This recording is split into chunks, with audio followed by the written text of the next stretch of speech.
حضور نے جب کوئی راز کی بات کرنا ہوتی تو حضرت حذیفہ بن یمان سے کرتے، تو فرماتے ہیں کہ میں چونکہ حضور کے ساتھ نماز نہیں پڑھ سکا تھا، کافی وقت گزر گیا، تو ماں نے مجھے اجازت دی حضور کی خدمت میں حاضر ہونے کی۔ اس شرط پہ ماں نے چھٹی دے دی کہ حضور سے جا کے میرے لیے بھی اور اپنے لیے بھی مغفرت کی دعا کروانا، چونکہ صحابہ کی شدید آرزو ہوتی تھی کہ حضور کے ہاتھ اٹھ جائے۔ انہیں پتہ تھا کہ یہ ہاتھ اٹھ جائے تو باب اجابت تک پہنچتے ہیں، پھر خالی نہیں موڑے جاتے۔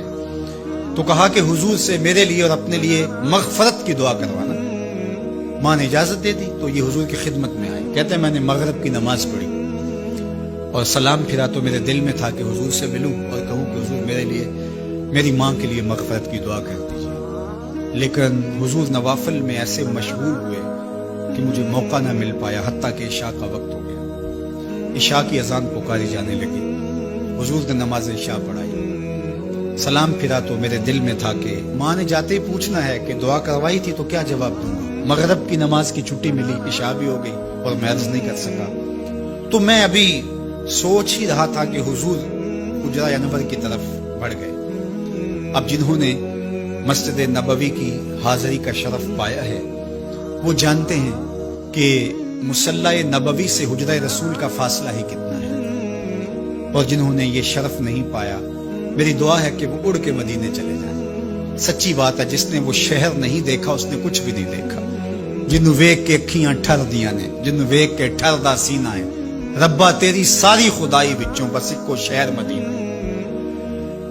آج اس وقت پوری دنیا کے اوپر جو وبا پھیلی ہے اس کی وجہ سے، جہاں اور بہت ساری چیزیں ہمارے لیے اذیت اور دکھ کا ذریعہ ہیں، وہاں ایک بہت بڑا دکھ ہے کہ مسجد نبوی کے دروازے بھی بند تھے۔ تو یہ دن تھے کہ حرم کی رونقیں دیکھنے والی ہوتی، مواج انور کے سامنے درودوں کی بہار ہوتی، مدینے میں بیٹھ کے حضور کے روضے کے سامنے حضور علیہ الصلوۃ والسلام کے شہر کی پکی ہوئی کھجوروں سے افطاری کرنے کا اپنا ہی لطف ہوتا۔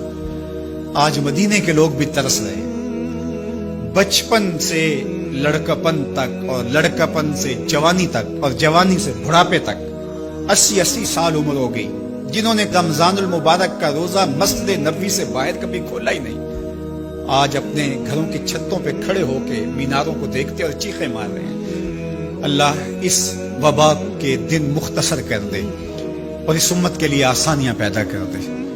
تو حضور علیہ السلام اٹھے مصلی انور سے اور اپنے حجرہ انور کی طرف چل پڑے۔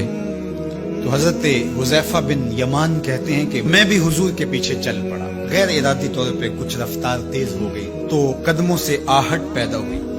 تو حضور نے ارشاد فرمایا کہ من ھذا، کون ہے؟ پھر خود ہی کہا حذیفہ تو نہیں؟ قلت نعم، میں نے کہا جی جی حضور میں حذیفہ ہوں۔ تو آقا کریم علیہ السلام نے کوئی توقف کیے بغیر فرمایا ما حاجتوں کا غفر اللہ لکا والے امے کا، اللہ تجھے بھی بخش دے، تیری ماں کو بھی بخش دے، کس کام آئے ہو؟ اب حذیفہ بن یمان کہتے ہیں جو کام تھا وہ تو جنبش لب سے پہلے ہو گیا، یہاں تو لفظوں کا سہارا نہیں لینا پڑتا، وہ بند لبوں کی بولیاں سمجھتے ہیں۔ تو کہتے ہیں کہ جو حاجت تھی وہ تو پوری ہو گئی، یہی تو کہنا تھا کہ حضور میرے لیے اور میری ماں کے لیے مغفرت کی دعا کیجیے۔ پھر حضور نے ارشاد فرمایا قال ان ھذا ملک لم ينزل الارض قط قبل هذه الليلہ، اے حذیفہ یہ فرشتہ ہے جو اس رات سے پہلے زمین پر کبھی نہیں آیا، یہ پہلی مرتبہ آیا ہے۔ استاذن ربہ ان یسلم علی، اس نے رب سے اجازت مانگی تھی، مالک تیرے محبوب کو سلام نہ کر رہا ہوں، مجھے سلام کرنے آیا ہے، لیکن ساتھ ساتھ مالک نے کہا کہ جا رہے ہو میرے محبوب کے پاس سلامی پیش کرنے کے لیے تو ایک تحفہ بھی لیتے جاؤ، تو وہ بھی مجھے دینے آیا ہے۔ تو وہ تحفہ کیا ہے سنو، بے انا فاطمہ تا سیدۃ نساء اہل الجنہ، مجھے خوشخبری دینے آیا ہے کہ آپ کی بیٹی فاطمہ جنتی عورتوں کی سردار ہے، اور وَأَنَّ الْحَسَنَ وَالْحُسَيْنَ سَيِّدَا شَبَابِ أَهْلِ الْجَنَّةِ، اور حسن اور حسین فاطمہ کے بیٹے جنتی جوانوں کے سردار ہیں۔ یہ آج خوشخبری لے کر کے میرے پاس مجھے سلام کرنے آیا ہے۔